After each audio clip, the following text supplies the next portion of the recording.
Shalom adik-adik, apa kabarnya hari ini? Luar biasa, fantastis, oh yes. Puji Tuhan, kita dapat berjumpa kembali dalam acara kebaktian yang kita adakan secara online pada tanggal 7 Februari 2021. Kakak harap adik-adik dan keluarga di rumah selalu dalam keadaan yang sehat. Nah, sebelum kita memulai kebaktian kita, adik-adik jangan lupa mempersiapkan hal-hal yang dibutuhkan. Pertama, buku lagunya. Yang kedua, Alkitab. Dan yang ketiga, persembahannya. Dan yang paling penting, siapkan hati dan pikiran. Kalau adik-adik sudah siap, yuk kita puji nama Tuhan kita dengan sebuah lagu yang sangat terkenal, yaitu Dengar Dia Panggil Nama Saya. Adik-adik boleh buka buku lagunya halaman 59 nomor 10. Yuk semua bangkit berdiri, kita puji nama Tuhan kita.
Nah, kita sudah memuji nama Tuhan kita.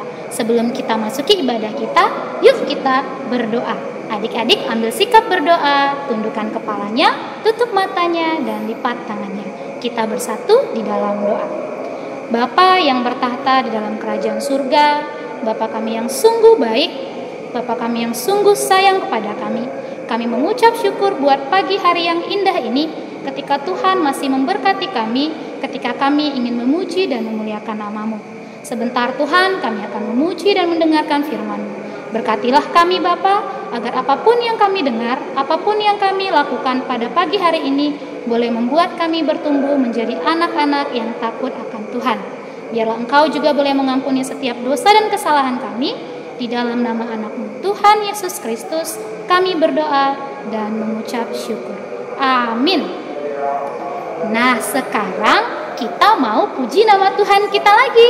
Adik-adik boleh buka buku lagunya dari halaman 70 nomor 1. Kira-kira apa judulnya?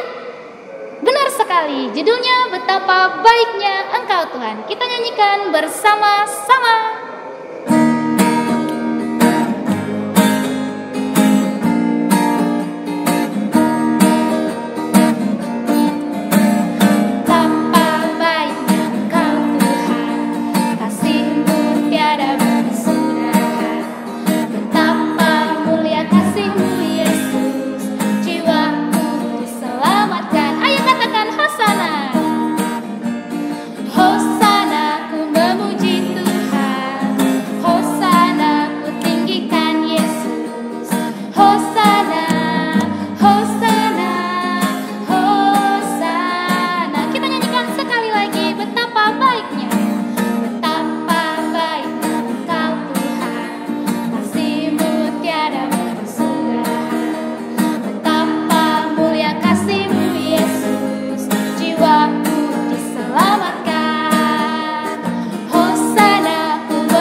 melalui hukum Taurat yang sudah diberikan Allah kepada kita. Adik-adik, kakak harap adik-adik masih selalu mengingat hukum Taurat. Untuk minggu ini kita akan mengucapkan bersama-sama hukum Taurat yang ke-10. Oke, kakak hitung 1-3, kita ucapkan bersama-sama. 1, 2, 3. Titah ke-10. Jangan engkau mendambakan akan rumah sesamamu. Jangan engkau mendambakan akan istrinya atau pembantunya laki-laki maupun perempuan, ternaknya atau segala sesuatu milik mereka. Nah, ternyata hukum Taurat ini memiliki maksud yang harus kita pahami, yaitu kita harus selalu takut serta kasih kepada Allah. Dan kita tidak boleh menipu orang untuk memiliki apa yang mereka punya. Tetapi kita harus menasehati mereka agar mereka mampu memelihara apa yang mereka terima. Dan juga agar kita selalu mengingatkan mereka untuk jangan lupa kepada tanggung jawab dan tugas-tugas mereka. Adik-adik, kakak harap melalui hukum Taurat ini, adik-adik di rumah jangan lupakan tugasnya, yaitu belajar dan memuji nama Tuhan. Gimana adik-adik, masih semangat kan dengan ibadah kita? Nah, untuk membakar semangat kita, kakak pengen kita menyanyikan bersama-sama dengan penuh semangat lagu berikut ini. Adik-adik boleh buka buku lagunya halaman 9, nomor 26 dengan judul Yesus di dalam rumahku. Yuk kita nyanyikan bersama-sama.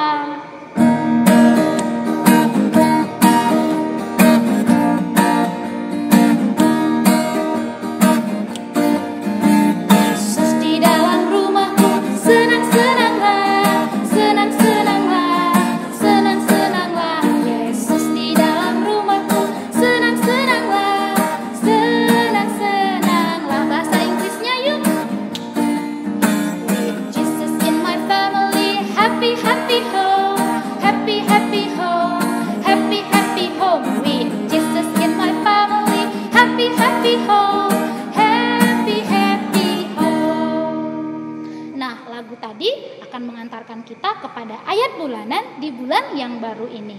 Adik-adik coba diambil Alkitabnya, kakak akan bacakan ayat bulanan untuk bulan ini, yaitu yang tertulis di Yosua 24 ayat yang ke-15. Yosua itu masih di perjanjian lama ya. Kita buka ya, Yosua 24 ayat 15. Untuk minggu pertama ini kita akan mengucapkan bersama-sama, tapi untuk minggu depan kakak harap adik-adik sudah menghafalnya. Mari kita ucapkan bersama-sama. 1, 2, 3. Yosua 24 ayat 15. Tetapi jika kamu anggap tidak baik untuk beribadah kepada Tuhan, pilihlah pada hari ini kepada siapa kamu akan beribadah.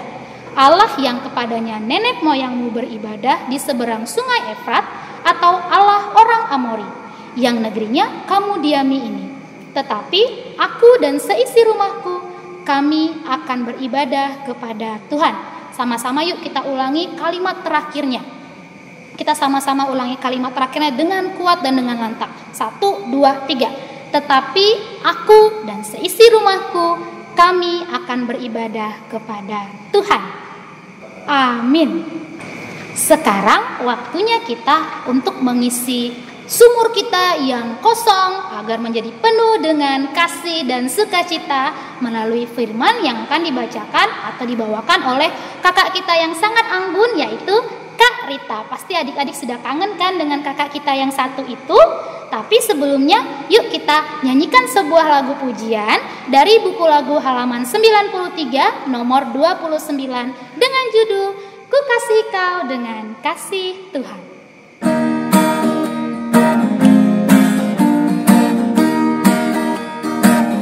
Bagaimana aku harus mengatakannya, perasaan yang ada di hatiku. Tuhan tolong aku harus mengatakannya. Ku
adik-adik, ketemu lagi kita pada ibadah online hari ini.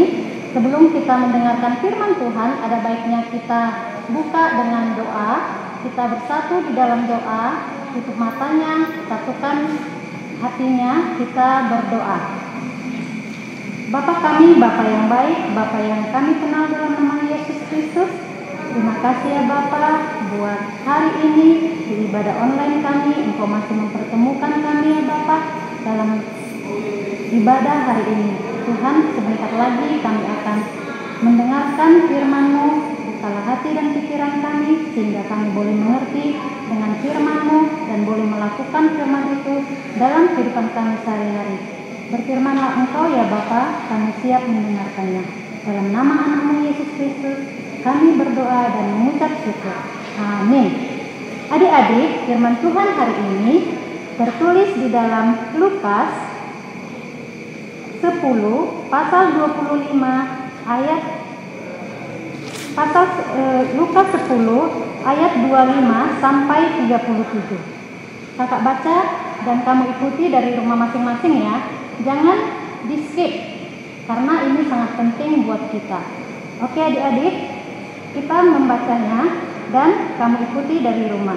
Orang Samaria yang baik hati. Pada suatu kali berdirilah seorang ahli Taurat untuk mencobai Yesus. Katanya, "Guru, apa yang harus kuperbuat untuk memperoleh hidup yang kekal?" Jawab Yesus kepadanya, "Apa yang tertulis dalam hukum Taurat? Apa yang kau baca di sana?" Jawab orang itu, "Kasihilah Tuhan Allahmu dengan segenap hatimu dan dengan segenap jiwamu dan dengan segenap kekuatanmu dan dengan segenap akal budimu, dan kasihi sesamamu manusia seperti dirimu sendiri." Kata Yesus kepadanya, "Jawabanmu itu benar, perbuatlah demikian, maka engkau akan hidup." Tetapi untuk membenarkan dirinya, orang itu berkata kepada Yesus, "Dan siapakah sesamaku manusia?" Jawab Yesus, "Adakah seorang yang turun dari Yerusalem ke Jeriko? Ia jatuh ke tangan penyamun-penyamun yang bukan saja merampoknya habis-habisan, tetapi juga memukulnya, dan sesudah itu ia pergi meninggalkannya setengah mati. Kebetulan ada seorang imam turun melalui jalan itu. Ia melihat orang itu, tetapi ia melewatinya dari seberang jalan. Demikian juga seorang Lewi datang ke tempat itu, tetapi ia melihat orang itu, ia melewatinya dari seberang jalan. Lalu datang seorang Samaria yang sedang dalam perjalanan ke tempat itu, dan ketika ia melihat orang itu, tergeraklah hatinya oleh belas kasihan. Ia pergi kepadanya, lalu membalut luka-lukanya. Sesudah ia menyiramnya dengan minyak dan anggur. Kemudian ia menaikkan orang itu ke atas kedelai tunggangannya sendiri, lalu membawanya ke tempat penginapan dan merawatnya.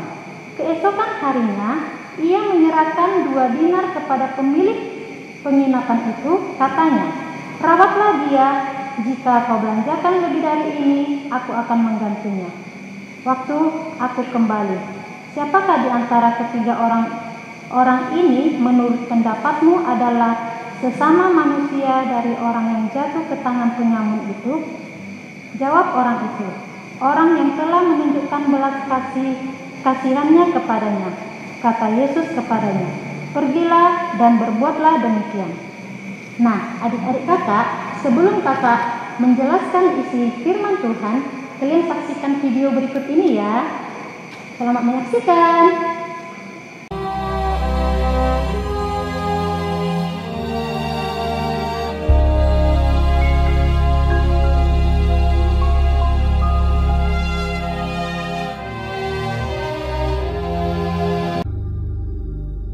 Pada suatu kali berdirilah seorang ahli Taurat untuk mencobai Yesus. Katanya, "Guru, apa yang harus kuperbuat untuk memperoleh hidup yang kekal?" Jawab Yesus kepadanya, "Apa yang tertulis dalam hukum Taurat? Apa yang kau baca di sana?" Jawab orang itu, "Kasihilah Tuhan Allahmu dengan segenap hatimu, dan dengan segenap jiwamu, dan dengan segenap kekuatanmu, dan dengan segenap akal budimu, dan kasihilah sesamamu manusia seperti dirimu sendiri. Kata Yesus kepadanya, Jawabmu itu benar. Perbuatlah demikian, maka engkau akan hidup. Tetapi untuk membenarkan dirinya, orang itu berkata kepada Yesus, Dan siapakah sesamaku manusia? Jawab Yesus, Adalah seorang yang turun dari Yerusalem ke Yeriko. Ia jatuh ke tangan penyamun-penyamun yang bukan saja merampoknya habis-habisan, tetapi yang juga memukulnya, dan yang sesudah itu pergi meninggalkannya setengah mati. Kebetulan ada seorang imam turun melalui jalan itu. Ia melihat orang itu, tetapi ia melewatinya dari seberang jalan. Demikian juga seorang Lewi datang ke tempat itu. Ketika ia melihat orang itu, ia melewatinya dari seberang jalan. Lalu datang seorang Samaria yang sedang dalam perjalanan ke tempat itu. Dan ketika ia melihat orang itu, tergeraklah hatinya oleh belas kasihan. Ia pergi kepadanya lalu membalut luka-lukanya. Sesudah ia menyiraminya dengan minyak dan anggur. Kemudian ia menaikkan orang itu ke atas keledai tunggangannya sendiri, lalu membawanya ke tempat penginapan dan merawatnya. Keesokan harinya, ia menyerahkan 2 dinar kepada pemilik penginapan itu. Katanya, "Rawatlah dia, dan jika kau belanjakan lebih dari ini, aku akan menggantinya waktu aku kembali." Siapakah di antara ketiga orang ini, menurut pendapatmu, adalah sesama manusia dari orang yang jatuh ke tangan penyamun itu? Jawab orang itu, Orang yang telah menunjukkan belas kasihan kepadanya. Kata Yesus kepadanya, Pergilah dan perbuatlah demikian.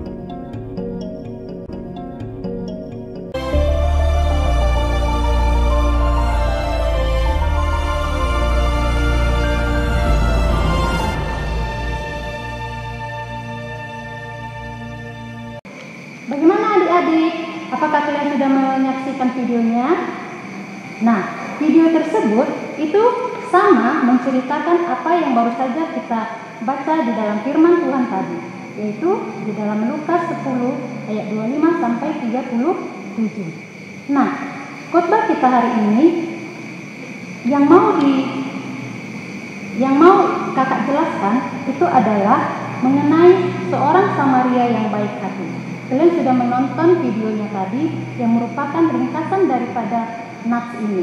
Nah, yang mau kakak tekankan di sini ada beberapa tokoh di dalam nats ini. Yang pertama itu adalah ahli Taurat. Kita tahu siapa itu ahli Taurat. Ahli Taurat berarti dia memberitakan firman Tuhan atau Taurat Allah. Sedangkan yang tokoh kedua itu adalah seorang imam.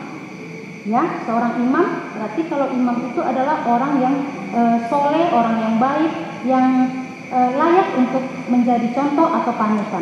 Sedangkan tokoh yang ketiga itu adalah orang Lewi. Orang Lewi ini itu adalah orang yang mengatur jalannya suatu ibadah supaya ibadah tersebut berjalan dengan baik. Sedangkan yang keempat itu adalah tokoh yang orang Samaria. Orang Samaria ini orang yang musuh dari orang Israel.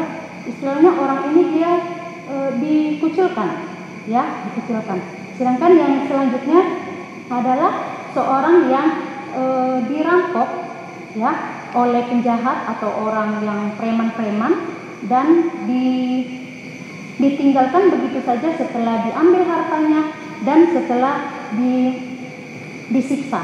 Nah, yang mau kakak jelaskan di sini adik-adik, dari sekian tokoh ini atau orang yang melihat ada orang yang terluka atau membutuhkan pertolongan, siapa yang kita lihat patut untuk kita tiru atau kita contoh kelakuannya atau sikapnya. Dan dari yang kita baca nats ini, yang memperhatikan atau yang menolong orang yang dirampok tersebut itu adalah orang Samaria. Samaria yang merupakan musuh dari orang Israel, yang istilahnya dia mungkin tidak mengenal yang namanya hukum Taurat. Sedangkan ahli Taurat, imam, orang Lewi, mereka cuek terhadap orang yang jatuh tadi, orang yang terluka, yang tidak berdaya, mereka cuek. Nah, mungkin dalam kehidupan kita sehari-hari, kita sering melihat kejadian-kejadian seperti ini. Mungkin di jalan raya kita lihat ada orang kecelakaan, tetapi kita takut untuk menolong. Mungkin ada alasan-alasan tertentu mengapa kita takut menolong orang tersebut.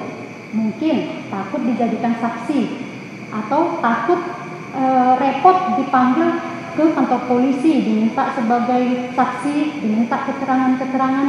Nah, ada banyak hal yang menyebabkan orang tidak mau menolong orang lain, sementara orang itu benar-benar butuh bantuan. Nah, adik-adik, Tuhan Yesus mengingatkan kita hari ini agar kita peduli kepada semua orang tanpa pandang siapapun itu.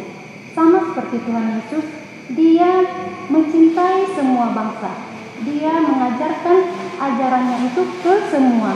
Dia tidak memandang hanya kepada orang Israel saja, atau hanya kepada orang kaya saja, hanya kepada orang yang benar-benar terhormat. Tidak. Tapi Tuhan Yesus itu mengasihi dengan sungguh-sungguh kepada semua orang. Nah, adik-adik, di sini yang ingin kakak tekankan, hendaklah kita menjadi orang yang peduli kepada sesama, ya, menjadi orang yang peduli kepada sesama dan mau membantu, mau menolong tanpa harus memandang siapa orang tersebut. Nah, yang perlu kita perhatikan, ya, ada dua hal yang harus kita perhatikan di sini. Ada orang yang benar-benar harus kita tolong atau harus kita bantu, itu karena memang kita lihat keadaannya. Sama seperti orang yang terluka tadi, ya, seorang yang sudah tidak berdaya. Nah, tidak mungkin kita abaikan atau tidak mungkin kita lewatkan sementara kita melihat. Nah, disinilah sikap orang Samaria yang sangat luar biasa. Dia mengorbankan harta untuk membayar penginapan, dia mengobati, dia membalut luka-luka orang tersebut, padahal dia tidak mengenal orang tersebut. Tapi kenyataannya kita, jangankan kepada orang yang tidak kita kenal, kepada orang kenal saja, orang yang kita kenal saja, kita kadang-kadang sungkan untuk memberi atau untuk peduli kepada orang tersebut. Nah, adik-adik kakak,